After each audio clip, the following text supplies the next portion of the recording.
Sa datos ng Bureau of Fire Protection, umabot na sa 200 ang naitalang sunog sa Metro Manila ngayong palang Enero.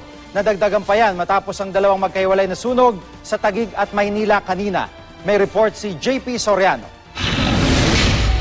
Ito ang kuha sa cellphone ng ilang nasa loob ng Fabella Hospital nang sumiklab at kumalat ang apoy sa katabi nitong residential building sa Santa Cruz, Maynila, pasado alas 12 ng tanghali kanina. Nagumpisa raw ang sunog sa ika-4 na palapag ng Judy Ray Building kung saan nakatira ang may 60 pamilya. Dahil sa biglang paglaki ng sunog, agad inilipat ng mga nurse ang ilang sanggol na nasa pediatric wards. Sa bilis kumalat at sa laki ng apoy, agad inakyat sa ika-5 alarma ang sunog. Isang 3 taong gulang na batang babae ang naiulat na nawawala. Ayon sa kanyang ina, nagkahiwalay sila ng anak na si Mary Jane matapos siyang tumalon sa bintana. Hindi ko na nga alam kung saan ko yan nagkahiwalay na kami. Tinatayang nasa 300,000 piso ang halaga ng nasunog.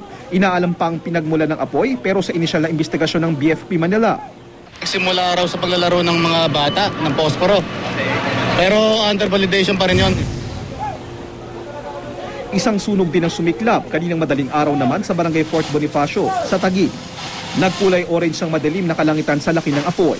Mabilis na kumalat ang sunog sa 100 bahay na pawang gawa sa light materials. Sa pagmamadali, maraming mga residente ang walang naisalbang gamit. Opo, yung anak ko, ginising kami dito kasi kami sa tindahan natulog.